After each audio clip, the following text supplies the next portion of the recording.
Hey everyone, welcome back to the channel. Today's a bit of a different video because not only is it not a stick review, but none of my audio recorded when I went on the ice. So it's going to be a little bit different. I'm just going to have some clips playing in the background and then I'll be talking over it. But the topic of today's video is finding the right curve for you. And I brought out three different curves. I brought out the P88, the P92, and the P28. So I'll just have some clips playing in the background and I'll talk about what shots are suited best for each curve. And yeah, so let's get into it. So the first curve we're going to look at today is the P88, and this comes with a live 5 and a bit of a shorter blade. It's around the same as a P28, but definitely shorter than P92. The heel of the blade is much thinner than that of the toe. It starts out kind of thin and thickens out near the toe. It's got a rounded square toe, kind of in the middle of the two of them. It's definitely a heel curve, and it's more of a pocket than a lofty curve. So I really wouldn't recommend this to those who want to shoot very easily.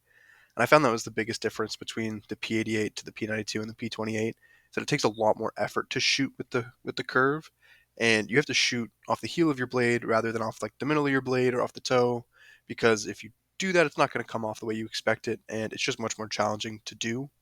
And you can't really get the puck up as quickly as you can with the P92 or the P28.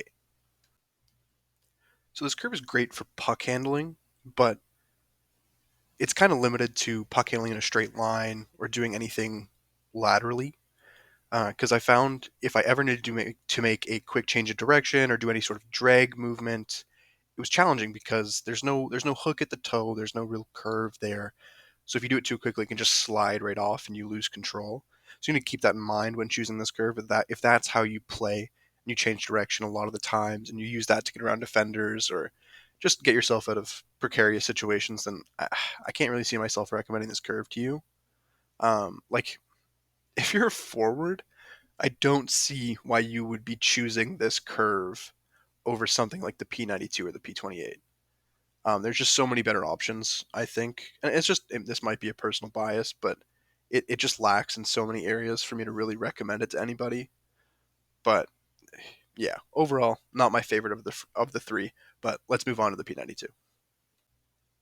So the next curve is the P28, and this is my personal favorite. I used this for years when I was playing.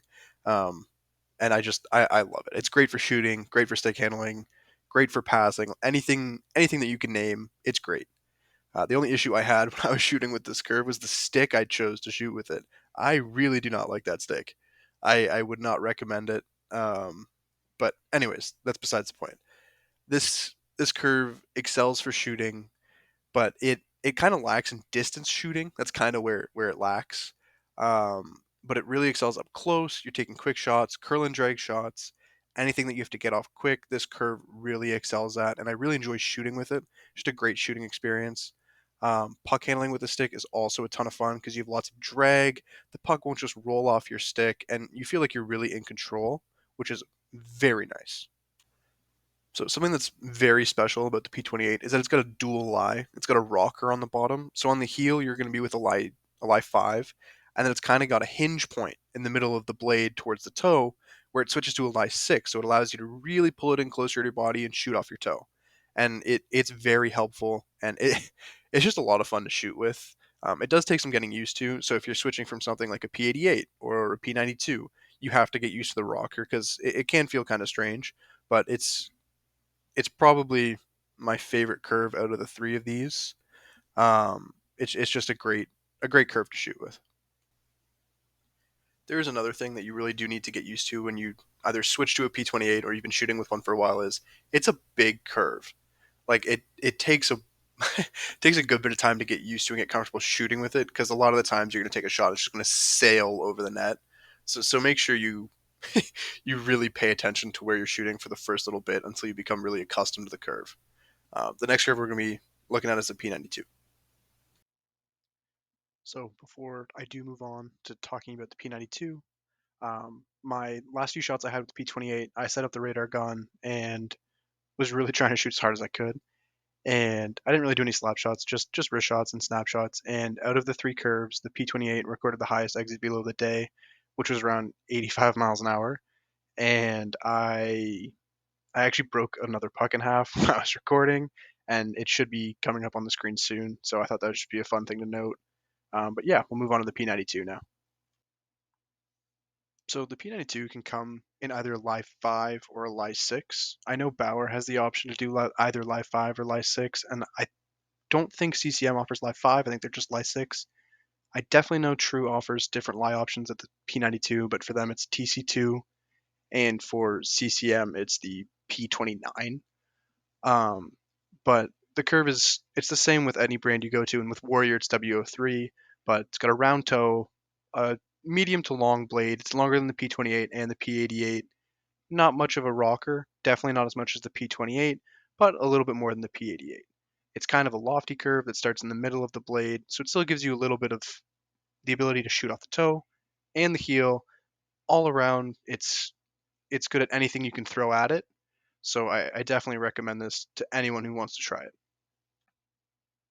The P92 is kind of the jack of all trades of curves, I find. Like, if anyone's in a slump or they're struggling with the curve they're using or anything to do with their performance and they want to try something new, I would recommend going to the P92 because it's kind of a baseline for curves.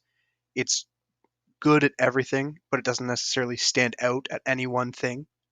So you're not gonna find any holes in the curve, but you're also not going to be like super wowed by anything it does. It's just a great baseline curve to get back to and really get into your game. That being said, it does perform really well at all kinds of shots, like shooting on your off leg, getting into your shot in stride, pulling the puck into your feet and shooting. It really excels at just shooting, and it's a very fun curve to use, albeit it's fun to use because it's good at everything, but it's boring because it doesn't necessarily excel at any one thing.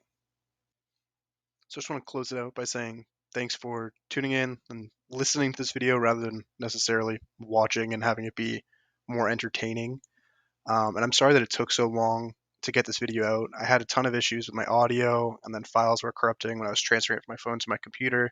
So it just took a lot longer than expected. I should have another video out by the end of the week as well.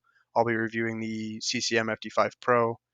And yeah, thank you guys for tuning in, and make sure you like and subscribe.